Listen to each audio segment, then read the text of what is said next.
Bendiciones para todos, gracia y paz de parte de nuestro Señor y gran Salvador Jesucristo. Hoy, estamos grabando esta serie de temas, como hemos dicho en los videos pasados, aprovechando esta cuarentena y este tiempo que tenemos para enviar una palabra de ánimo a las personas que nos escuchan, que nos siguen de diferentes lugares, países. Agradezco al Señor por esta oportunidad de llegar hasta ustedes a través de este medio. Quiero leer un texto en Salmo capítulo 51, en el versículo 12, donde David dice así: devuélveme el gozo de tu salvación y un espíritu noble me sustente. Un texto que fue una palabra de David, que habla sobre la situación que él pasó cuando él adulteró con la esposa de un general de su ejército llamado Urías Eteo. Él adulteró con esta mujer llamada Betsabé, y él en el Salmo 51 relata el proceso de él, cómo él fue perdiendo la felicidad, y una tristeza embargó su vida, porque el pecado trajo como consecuencia que la alegría se fuera. Entonces nosotros vamos a hablar hoy un tema sobre ¿cuáles son los ladrones de nuestra alegría? ¿Cuáles son los ladrones de nuestra alegría? Y durante el tema usted va a identificar, vamos a hablar algunos aspectos que nos han hecho a nosotros perder la alegría. Yo sé que la persona que usted es hoy no está ni así de cerca de lo que el Señor quiere para usted. Tengo absoluta certeza de lo que usted es hoy no es ni la mitad de lo que Dios quiere para ti. Y una de las cosas que nosotros vamos perdiendo en el camino es la alegría. Yo he conocido personas, por lo menos yo he conocido personas que son solteras, que son muy alegres, y cuando se casan se convierten en personas amargadas, personas tristes. He conocido personas que no son profesionales, y cuando se convierten en profesionales, en lugar de ser personas felices, se convierten en personas sombrías, en personas llenas de tristeza. Y se ve que hubo un antes y un después. Se ve que hubo algo que aconteció en la vida de esa persona que le robó, pues le quitó la alegría. Y durante el tema que nosotros vamos a desarrollar hoy, yo voy a tratar de ser breve, algo que es difícil para mí, porque desarrollar un tema con todos sus aleros, con todas sus partes, es un poco complicado desarrollarlo en poco tiempo. Porque cuando nosotros por lo menos cumplimos este objetivo de identificar cuáles son los factores que roban nuestra alegría, allí nosotros comenzamos a identificar muchos. Y yo espero que el Señor hoy pueda abrir sus ojos para que usted, amado amigo y hermano que me escucha, pueda identificar cuáles son esas cosas que le están robando la alegría, para que usted vuelva al diseño que Dios estableció para usted, y que usted entienda que lo que usted está viviendo, de repente usted está viviendo una alegría, pero es una alegría temporal. No es la alegría que el Señor tiene preparado para ti. Más importante, seas cristiano o no, que identifiques qué es lo que te robó tu alegría y cómo puedes transformar esa realidad para que seas una persona mejor, pues, y seas una persona más alegre y vuelvas a un estado de alegría. Y de repente, si nunca has tenido motivos para estar alegre y feliz, que yo creo que sí hay muchos, cuando nosotros analizamos nuestras vidas, solo el hecho de estar vivo es un motivo para estar alegre, pero hay personas que no sabemos ver esto como una bendición. Antes nos quejamos, vivir para muchos se ha convertido hasta en una carga, Más es importante nosotros saber tener un punto de partida, saber identificar desde cuándo nosotros dejamos de ser felices, y entonces a partir de allí comenzar, a través de este tema usted va a hacer un diagnóstico en su vida, y de repente alguno de los puntos que yo voy a tocar aquí, usted va a decir: oye, es verdad, yo era así, ahora esto me robó la felicidad. Entonces vamos a identificar hoy cuáles son esos robadores o ladrones que en cierto momento de nuestra vida llegaron y marcaron un antes y un después y nos robaron la alegría. Usted hoy lo va a identificar.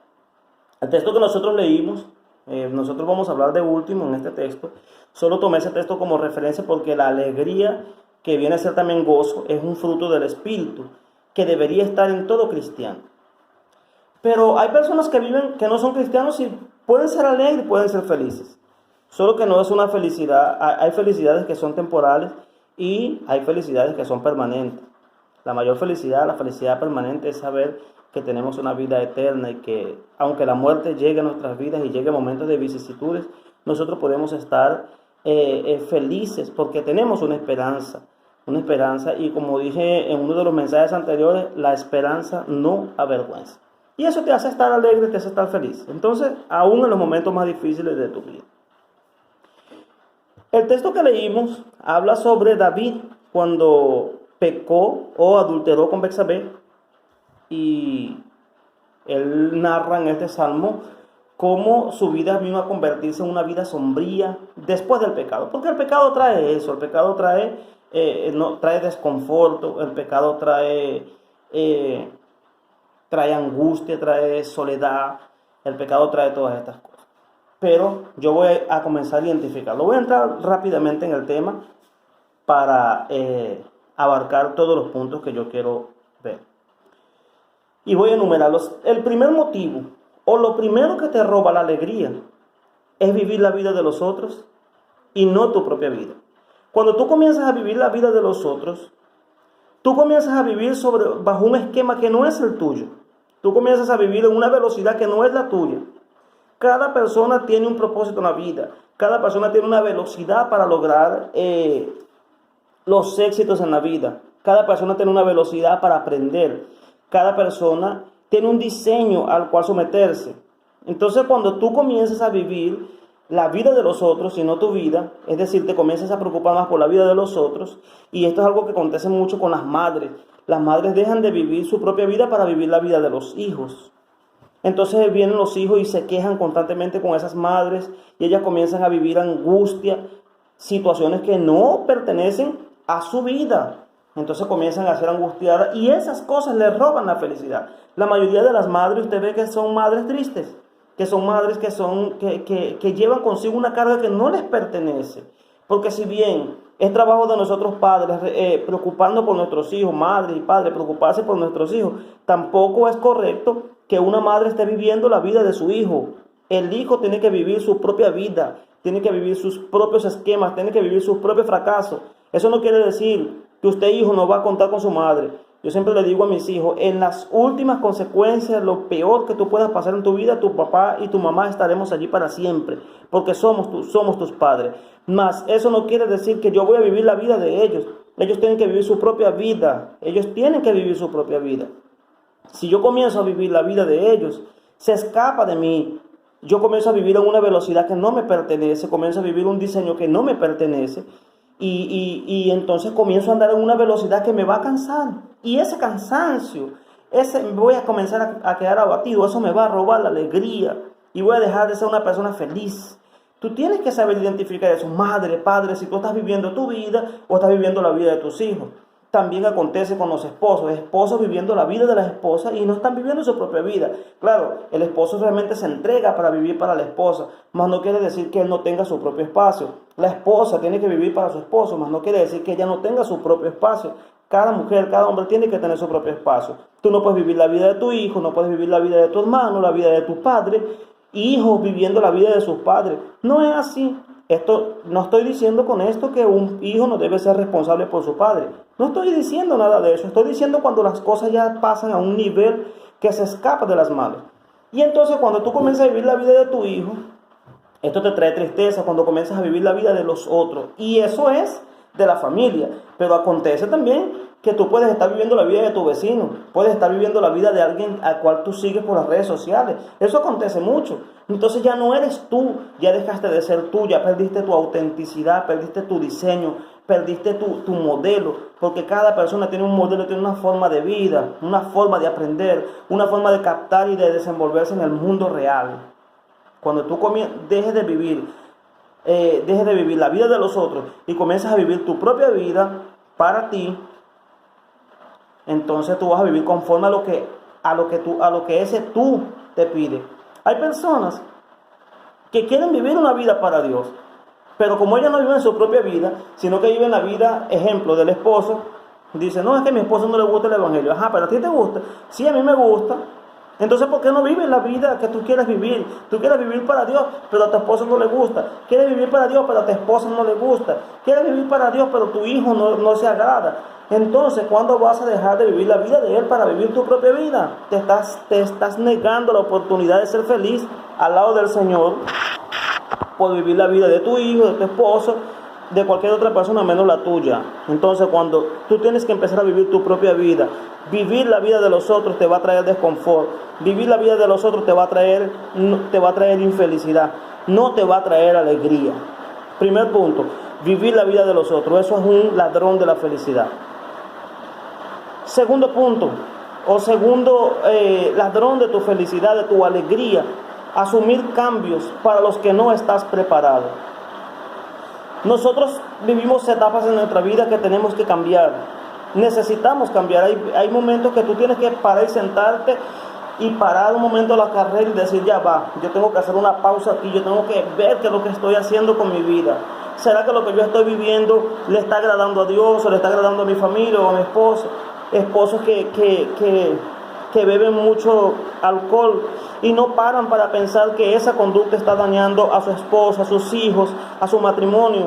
Esposas que de repente tienen estilos de vida que dañan a sus hijos, a su familia, y es tiempo para parar y pensar y decir, ya va, yo tengo que hacer un alto, un stop en mi vida y ver si realmente lo que estoy haciendo está beneficiando a los míos o a mí mismo, yo me estoy sintiendo bien conmigo mismo. Entonces, es momento, cuando eso pasa, que tú te sientas a analizar, es porque la vida, tu propio yo y hasta Dios mismo te está incitando, provocando a que tú cambies. Y ciertamente hay momentos de nuestra vida que debemos cambiar, pero aún para un cambio, nosotros tenemos que estar preparados. El ser humano no le gustan los cambios. El ser humano es muy cómodo con un estereotipo, con una forma de vida. Más tú también tienes que identificar cuándo cambiar. Tú también tienes que saber. De repente tú asumiste un cambio porque tu esposo te lo pidió, tu esposa te lo pidió, pero tú no estabas preparado. Tu hijo te lo pidió. El medio en el que tú te desenvuelves te pidió un cambio. Yo llegué a conocer en la universidad personas que entraron creyendo en Jesús a la universidad, y el medio en el que se desarrollaban, el ambiente en el que uno se desarrolla en la universidad, porque es conocer personas de diferentes medios, de diferentes tipos, eso le pide adaptarse. La palabra del Señor en Romanos 12 dice, no nos conforméis a este mundo, sino renovaos por medio de la renovación de vuestro entendimiento. Pero los medios donde uno se desenvuelve, ya sea el medio universitario, el medio profesional, te exige que tú te adaptes a esos medios. Más cuando tú eres inteligente y sabes quién te llamó, tú dices, no, yo no necesito adaptarme a esos medios. Entonces los ambientes que tú te mueves, los sistemas donde tú estás, te piden un cambio. Muchas veces esos cambios son necesarios y son para bien, pero muchas veces, como en el caso que yo estoy colocando, son cambios que no traen beneficio. Y vi personas, hijos de pastores, personas del Señor que uno conoció con un fundamento hasta ese momento claro, y de repente vi como ellos se desviaron de su propósito, salieron desviados, se perdieron en el camino, perdieron el foco, se desenfocaron, porque asumieron un cambio para el cual ellos no estaban preparados. Y muchos de ellos viven para contarlo y otros no viven para contarlo porque no estaban preparados para asumir cambios. Cuando tú asumes cambios para los que no estás preparado, eso te trae tristeza, porque los cambios llegan en un tiempo determinado, en una velocidad determinada, en un momento determinado a tu vida, y tú tienes que identificar cuándo tú estás preparado para cambiar. Es necesario cambiar, sobre todo cuando las cosas y las conductas y los comportamientos que nosotros tenemos, para eso no hay que esperar mucho. Si sabemos que lo que estamos haciendo es incorrecto, automáticamente el medio, nuestros amigos, nuestra familia, nuestros hijos nos van a decir, oye, tú necesitas cambiar. El padre que toma aguardiente, que toma licor, que se la pasa agradando a sus amigos. Es momento de cambiar, pero cambiar para agradar a tu familia, a tu esposa, a tus hijos, a los tuyos, a los que tú realmente amas. Y para eso no se necesita mucha sabiduría, ¿ok? Más debemos asumir cambios para los que estemos preparados, ya sea cambio en nuestra formación académica, ya sea cambio en nuestra estructura cognitiva que nosotros tenemos que cambiar, estar preparados para asumir esos cambios. Cuando tú no estás preparado para asumir esos cambios, créeme que lo que va a venir es tristeza. Porque tú estás cambiando no por ti, estás cambiando porque te lo están pidiendo. Ahora, cuando el que produce ese deseo de cambiar es el Señor, Él va a producir los medios para traerte felicidad. Como muchos de nosotros llevábamos una vida desagradable, haciendo prácticas incorrectas, pero cuando venimos al arrepentimiento, dijimos vamos a cambiar de vida, y el Señor produjo las circunstancias necesarias para que nosotros nos sintamos felices, y vimos que ese cambio trajo frutos para bien. Si el cambio que tú estás desarrollando, tú estás viendo que no te está trayendo frutos para bien, entonces es hora de decir no estoy preparado para ese cambio, aunque siempre es necesario cambiar.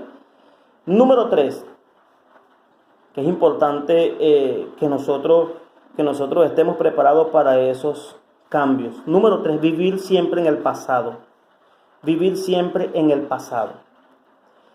Ya sea el pasado de un relacionamiento, de una relación amorosa, ya sea el pasado de una situación económica que viviste. Hay personas que no asumen que ya no tienen dinero. Yo conozco personas que asumen que hoy día ya no tienen dinero como tenían antes y quieren seguir viviendo como una estructura económica, pero ya no tienes esa estructura económica. Entonces vivir en el pasado te trae tristeza, porque lo que tú viviste en el pasado, nosotros vivimos varios momentos en nuestra vida y lo que fue del pasado fue bueno, lo recordamos como bueno, pero tenemos que avanzar al presente, porque no nos podemos quedar estancados en el pasado. La persona que siempre vive en el pasado siempre vive triste, siempre vive decepcionado, siempre vive en un mundo que no está preparado para ese mundo. Tú tienes que recordar esto. Las personas que asumimos los cambios en el tiempo correcto y de manera correcta, estamos preparados para adueñarnos del futuro. Escucha, las personas que asumen un cambio, que asumen una transición en el tiempo, y que asumimos que ya estamos en una generación diferente, esas personas nos vamos a adueñar del futuro. Digo nos vamos porque yo estoy en un constante cambio. Nos vamos a adueñar del futuro. Mientras que los que no quieren cambiar estarán equipados para un mundo que ya no existe. Estarán equipados para un mundo que ya no existe. Ejemplo de esto, y lo digo con dolor, porque yo soy evangélico y defiendo los principios de la Biblia, pero lo digo con dolor, la religión. Hay modelos religiosos que están equipados por un mundo que ya pasó. Tú ves las discusiones de ellos, tú ves los temas que hablan, cosas que ya no existen, ya son temas que no son de discusión, que si ponte falda, que si ponte pantalón, que si no te pintes. Esas son cosas que eso ya no es parte de una discusión para el momento histórico que nosotros estamos viviendo. Y hoy día nos damos cuenta que eso, ¿para qué está sirviendo en un mundo cambiante? Un mundo que cambia a una velocidad terrible. Y se quedaron equipados para un mundo que ya no existe. Defendiendo verdades que fueron verdades en el pasado, pero que para este tiempo presente no existen. En Hechos 13:36, a mí me llama la atención una palabra, en el libro de los Hechos, capítulo 13, versículo 36, que dice así. Vamos a intentar leerlo aquí. Hechos 13:33, estamos hablando en el tercer punto, cuando las personas viven en el pasado y no entienden que cada generación tiene un reto diferente. Y esto acontece, por lo menos, puede ir conmigo a Hechos 13:36, puede irlo buscando para que usted lea conmigo lo que dice. Dice, porque la verdad David, habiendo servido a su propia generación según la voluntad de Dios, durmió y fue reunido con sus padres y vio corrupción. Ahí me llama la atención esta palabra, sirvió a su propia generación. Yo creo que si David viniera en este tiempo con nosotros, el apóstol Pablo, algunos de ellos, yo creo que no fueran tan útiles, porque ellos estaban equipados para una generación que ya pasó. Ahora nosotros, usted y yo, somos los que estamos en esta generación, somos los que estamos viviendo en esta generación. Nosotros vemos hoy día una iglesia que habla constantemente de la iglesia, no la iglesia del pasado, la iglesia donde yo creía, la iglesia buena. No, amado, la iglesia buena, la iglesia del Señor es la iglesia de este tiempo, porque la iglesia se está enfrentando a los desafíos de este tiempo, de esta generación. Tú y yo, el Señor nos levantó en esta generación. Entonces tú tienes que servir en esta generación, porque es de esta generación que tú vas a dar cuenta. Muchas de las cosas que nosotros no estamos viviendo es porque nuestros antepasados no asumieron que estaban viviendo en una generación cambiante y decidieron seguir viviendo en el pasado. Usted ve que cuando usted va a pedir una consejería para estas personas que están equipadas para un mundo que ya pasó, ellos te dicen, cuando yo creí, cuando yo me enamoré, cuando yo hice esto, cuando yo me casé. Sí, pero tú estás dando un consejo para una generación que ya no existe. Porque cuando tú te casaste las cosas eran diferentes. Entonces la iglesia que sirve, la iglesia que el Señor llamó es la iglesia de esta generación. Y nosotros vamos a pasar también. Y los que vienen después de nosotros van a tener que asumir los desafíos de esa generación. Entonces cuando tú te das cuenta que una persona que vive constantemente en el pasado no vive alegre, vive queriendo volver para una generación porque él está equipado para un mundo que ya no existe. Hoy día vemos predicadores de iglesia equipados para una generación que ya no existe, hablando temas que ya no son temas de discusión porque están viviendo constantemente en un pasado y eso les trae tristeza, les trae frustración porque no están viviendo en su generación. Pablo fue útil en su generación, fue un hombre terrible. El apóstol Pedro fue un hombre terrible en su generación. Ellos fueron terribles, fueron grandes en su generación. Mas tú y yo estamos siendo llamados en esta generación y en esta generación servir. Porque para eso el Señor nos llamó. Y a veces vemos también los padres intentando criar a los hijos como ellos fueron criados. No, porque estamos en una generación totalmente diferente. Tú tienes que cambiar la forma. No, porque cuando a mí me criaron así. Sí, pero tú estabas en una generación diferente que estaba equipada para esa generación. Entonces, vivir en el pasado siempre, y esto no solamente pasa en ese ámbito, pasa en el ámbito de la familia, de nuevos relacionamientos, esposos que se casaron con otras mujeres o mujeres que se casaron con otro esposo y viven constantemente en una relación del pasado. No, que cuando el esposo que yo vivía o la esposa que yo vivía, no es mi caso, gracias a Dios, pero conozco muchas personas que todavía viven en una vida pasada. Si tú tienes una nueva relación, tú tienes que enfrentar los desafíos con esa nueva relación. Las cosas viejas pasaron y pasaron en todos los sentidos. Y pasaron en todos los sentidos. El Señor dice, mira, tú tienes una vida nueva. Nosotros debemos vivir conforme al nuevo hombre, una vida nueva, porque el pasado quedó atrás. Yo por lo menos no puedo vivir recordando el pecado, lo que yo vivía en el tiempo pasado cuando estaba en el viejo hombre, porque eso pertenece al pasado. Ahora el Señor me ha hecho una nueva criatura para que yo esté preparado para esta generación. Esta generación tiene sus propios desafíos. Tú, esposa, que estás con un esposo nuevo, esposo, que estás con una esposa nueva, con un relacionamiento nuevo, que empezaste de nuevo, que el novio, novia que estuviste en el pasado no funcionó, ahora es nuevo. Asume los desafíos de esta nueva relación, asume los desafíos de esta nueva vida, porque cada etapa de tu vida tiene sus propios desafíos. No intentes vivir en el pasado porque vas a vivir frustrado. Vas a vivir frustrado si pretendes vivir en el pasado. El pasado es pasado y ya pasó, ya pasó. Ahora, este presente tiene sus propios desafíos. Cría a tus hijos conforme a este presente, porque este presente tiene desafíos. Las discusiones de las asambleas legislativas de los países no son las mismas de ahora. La ideología, sobre todo el tema de la ideología de género, por ejemplo, que es uno de los temas bien discutidos. Los argumentos que se presentaban hace 60 años no son los mismos argumentos que se presentan hoy. La preparación académica de los que defienden la ideología de género no era la misma de los años pasados. La influencia que ellos tenían en el medio político, en el mundo de hoy. Es un mundo equipado para donde las tinieblas se levantan contra la iglesia, donde las tinieblas se levantan contra los hijos del Señor, donde las tinieblas se levantan contra la familia. Y nosotros tenemos que estar preparados en esta generación. Ahora, una persona que lo que están discutiendo es ropa, que lo que están discutiendo es que si se pone ese faldo, pantalón o maquillarse, una persona que todavía está en ese mundo, me dice si va a estar preparado para enfrentar a un doctor en leyes, para enfrentar a un doctor en letras, para enfrentar a una persona preparada con posgrados en diferentes lugares del mundo y que trae argumentos. Como decía, creo que era John Piper, que yo estuve leyendo un pensamiento de él, que dice que nuestros hijos en las escuelas dominicales de las iglesias solo hacen diseño del arca de Noé y pintar colores del arca de Noé, mientras que en las escuelas son bombardeados con más de no sé cuántos mil pensamientos sobre las ideologías. Y nosotros creemos que con eso ellos van a enfrentar el mundo. Entonces, la iglesia de hoy tiene que enseñar a los hijos a defenderse de eso. Porque en las escuelas, en las universidades se está enseñando otra cosa diferente a lo que se enseñaba hace 60 años atrás, porque las sociedades van cambiando. No podemos seguir viviendo en el pasado y es un llamado que le hacemos a la iglesia. Tienes que vivir para tu generación y esta es la generación donde el Señor te llamó. Número 5. Cosas que te roban la felicidad. Vivir bajo estereotipos de los otros. Vivir bajo los estereotipos de los otros. Cuando yo veo la vida de los otros, los éxitos de los otros, muchas personas se dejan robar la alegría. Mire lo que está pasando ahorita.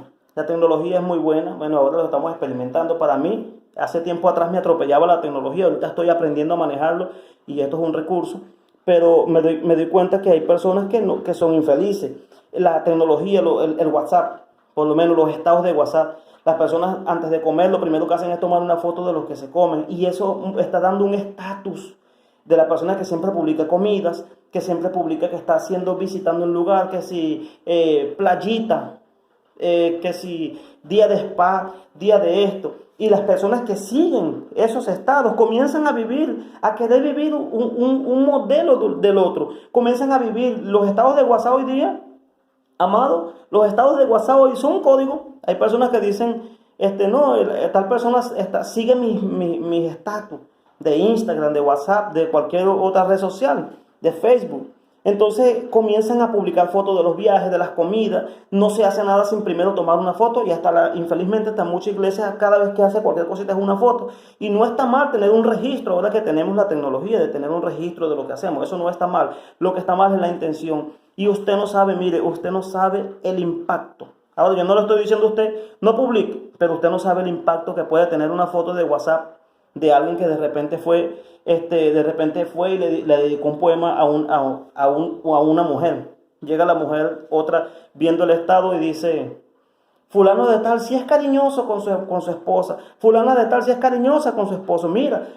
Y entonces lo que está produciendo eso es un impacto negativo. Y a veces, escuche, esto genera odio, genera envidia. Las personas están viviendo los estereotipos de los otros, queriendo ser como los otros. Y la imagen de Jesús se está perdiendo. Las personas no quieren ser como Jesús, quieren ser como los influencers, como las personas que ellos siguen. Pero tú tienes que entender que tu vida tiene un modelo, que tu modelo tiene una velocidad, que tu modelo tiene un propósito, tiene un diseño. De repente, cuando tú ves a aquel que logró una meta, de repente logró una cosa, tú no sabes los medios como esa persona logró eso.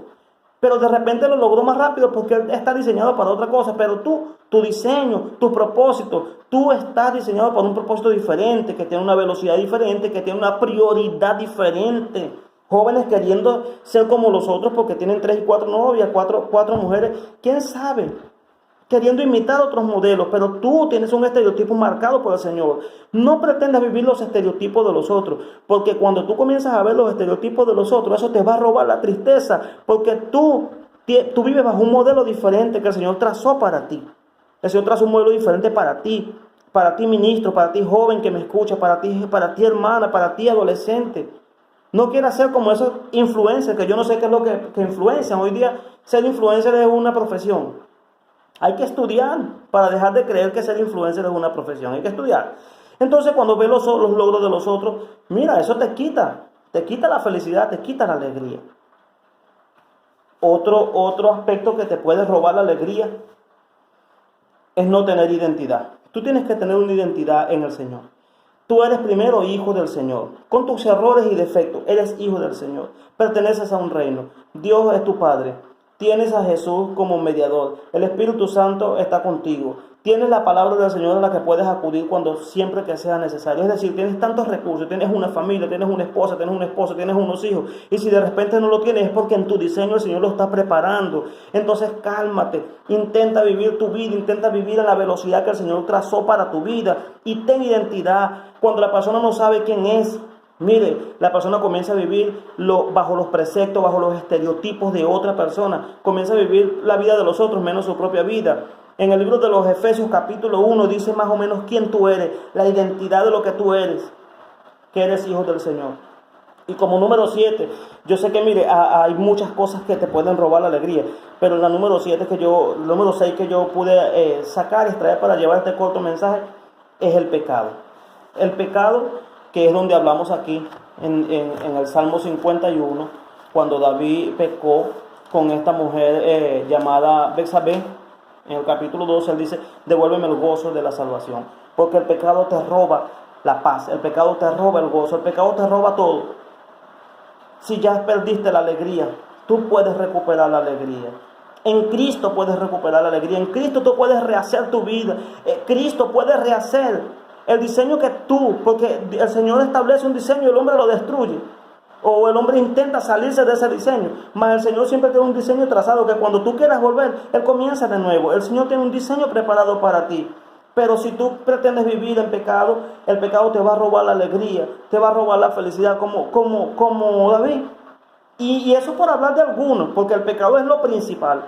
Pero tenemos relacionamientos abusivos, amistades tóxicas, ambientes laborales tóxicos. A veces la misma religión, cuando te quiere hacer vivir bajo modelos que no son modelos de la palabra del Señor. La Biblia dice, mi yugo es fácil y ligera mi carga. Los modelos de los hombres te roban la felicidad, te roban la alegría. Pero el modelo de Dios, que es el que está en la Biblia, Él te va a hacer una persona feliz. No te dejes robar la felicidad, ni por vivir la vida de los otros. Si tienes que asumir cambios, asume los cambios, vive siempre en el futuro, vive siempre en el presente, no vivas del pasado, vive siempre preparándote para este presente y para un futuro. No viva bajo estereotipos ajenos. Si vas a seguir a alguien para admirarlo, muy bien, no está mal, pero no pretendas vivir su vida. Ten identidad y sobre todo no dejes que el pecado te arruine el progreso ni arruine tu alegría. Que el Señor te bendiga mucho. Que la paz y la gracia del Señor esté contigo.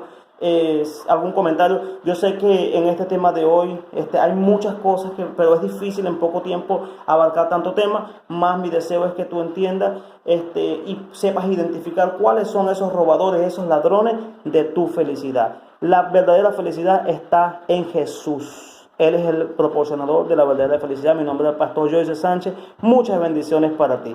Bendiciones para todos. La gracia y la paz del Señor esté contigo.